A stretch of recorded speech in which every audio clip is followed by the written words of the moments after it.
Hello friends, welcome my YouTube channel में आप सबका स्वागत है। फिर से मैं एक नई वीडियो के साथ आ चुके हैं। अब वीडियो के साथ आ चुके हैं। आज की जो हमारी वीडियो होगी बहुत ही इंटरेस्टिंग और शानदार अपडेट के बारे में जो जानकारी है वो आप सभी को मैं यहाँ पर देने वाला हूँ। ठीक है, जैसा कि आप सभी को पता है, रेगुलरली राजस्थान के अंदर जो पैरामेडिकल वैकेंसियाँ हैं उसका रिलेटेड यहाँ पर आपको कम्प्लीटली जो धरना है वो चल रहा है। आप सभी को पता है काफ़ी टाइम हो चुका है धरने को चलते हुए, लेकिन अभी सरकार की कोई भी मंशा नहीं है।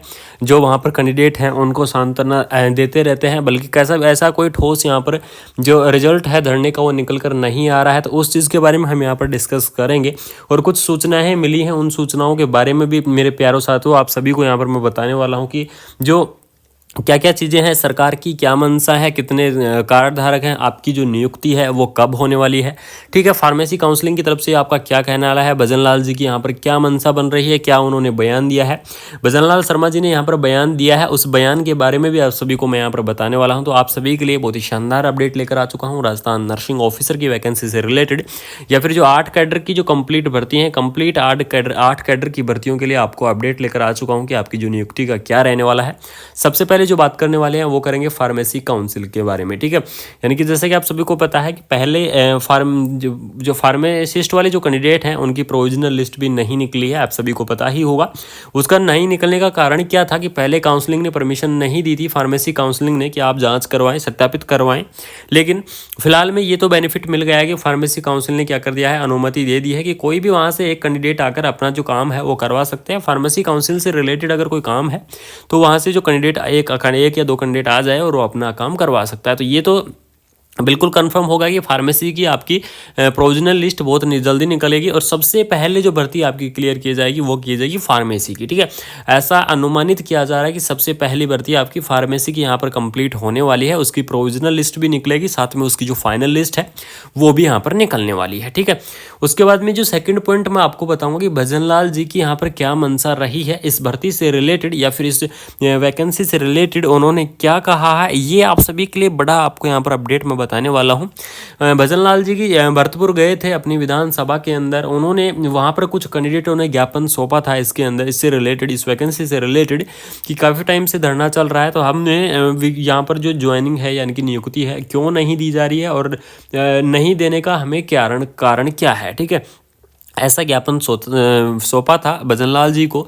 तो उन्होंने जो बयान दिया है वो बयान ये था कि जो भर्ती है अभी क्या कर रही है, कोर्ट के चक्कर लगा रही है। यानी कि उनका स्पष्ट कहना ये था, उनका कहना कि ये, उनके कहने का मतलब ये था कि जो भर्ती है RTI लगी थी, याचिका जारी की गई थी, इसकी वजह से अभी भर्तियां रुकी हुई हैं। तो जो कैंडिडेट हैं, जो उन्होंने ये कहा था कि जो जिनकी याचिका नहीं लगी है या फिर जो छोटे कैडर की जो भर्तियाँ हैं या फिर उनको क्या कर दिया जाए, उनको ज्वाइनिंग दे दी जाए, बाकी जो बड़े कैडर हैं उनको छोड़ दिया जाए। तो उन्होंने यहाँ पर जो स्पष्ट ये चीज़ बोला था कि ऐसा नहीं हो सकता, अभी भर्ती कंप्लीट हो जाए उसके बाद में आपको सभी को यहाँ पर जो ज्वाइनिंग है वो एक साथ दे दी जाएगी। तो ये यहाँ पर जो ओपिनियन था ये हमारे भजन लाल जी का था।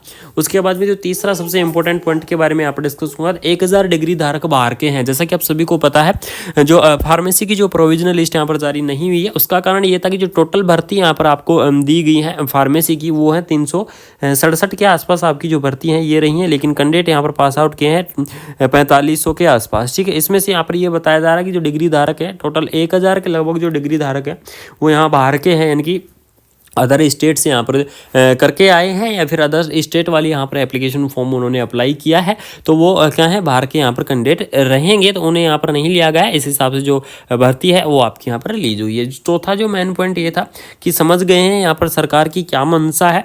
तो जैसा कि आप सभी को पता है, उनके बयानों से लग रहा है, उनको जो रवैया है उनसे ये चीज़ लग रही है, मंशा समझ में आ रही है कि सरकार पूरी नहीं करवाना चाहती है। अभी भर्ती को सरकार कोशिश कर रही है कि अभी भर्ती को पूरा ना करवाया जाए। कभी क्या हो रहा है, सीफू के ऊपर चीज़ें डाली जा रही हैं, कभी सीफू सरकार के ऊपर चीज़ें डाल रही है, कभी कैंडिडेटों के ऊपर ये चीज़ें डाली जा रही हैं। कोई ये बोल रहा है कि जो भर्ती हैं वो कोर्ट के चक्कर लगा रही हैं। तो इन सभी चीज़ों को यहाँ पर देखते हुए ऐसा लग रहा है कि सरकार इस भर्ती को पूरी करवाने की कोशिश में नहीं है।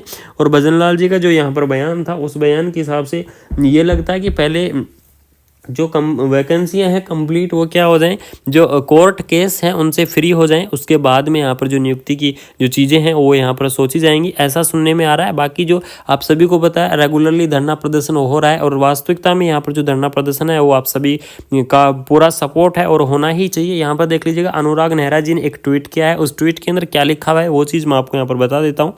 तो यहाँ पर देख लीजिएगा, नमस्कार साथियों, स्वास्थ्य विभाग की 8 वैकेंसियों की मांग को पूरा करवाने के लिए सिफो के बार चल रहे 20 दिन कंप्लीट हो चुके हैं, यानी कि जो धरना प्रदर्शन चल रहा है सिफो के बार उसको कंप्लीटली यहाँ पर 20 दिन हो चुके हैं और 20 दिन से लेकिन फिर भी अभी तक कोई भी मांगी पूरी नहीं की है। इसलिए हम एक बार फिर अपनी सभी भाई बहनों को 8 फरवरी को यहाँ पर बड़ा धरना देने की यहाँ पर कोशिश की जा रही है कि आम 8 फरवरी को कंप्लीट एकजुट होकर और यहाँ पर बड़ी संख्या में यानी कि ज़्यादा से ज़्यादा संख्या में पधार कर अपनी मांग है उनको यहाँ पर मजबूत करेंगे, ठीक है। और इससे ये होता है कि ये धरना है ये वास्तविकता में चलना ही चाहिए। अगर एक बार ये धरना यहाँ से हट गया या फिर इस टाइम यानी कि जो प्रेजेंट का टाइम जो प्रेशर बना है सरकार के ऊपर, अगर इस टाइम ये धरना हट गया तो ये वैकेंसियाँ आपकी कभी भी पूरी नहीं होंगी, ये नियुक्ति आपकी कभी भी पूरी नहीं होंगी। तो सभी जो कैंडिडेट हैं उनसे यही निवेदन है कि धरने को कंप्लीटली चलने दीजिए और चलना भी चाहिए। और जो सभी साथी हैं मेरे, ज़्यादा से ज़्यादा इनके अंदर भाग लें और भाग देकर जो धरना प्रदर्शन की संख्या है उसको बढ़ाएं, जिससे कि सरकार पर ऐसा प्रेशर रहे। तो प्रेजेंट की जो सूचनाएं हैं ये चल रही हैं। फार्मेसी काउंसिल का क्या कहना है, भजन लाल जी का क्या कहना है और जो सरकार की मंशा है वो क्या कहना है, ठीक है। इन चीज़ों के बारे में आपको बता दिया। अगर कोई न्यू अपडेट आती है तो आपको ज़रूर यहाँ पर बताने की कोशिश करूँगा। Thank you so much.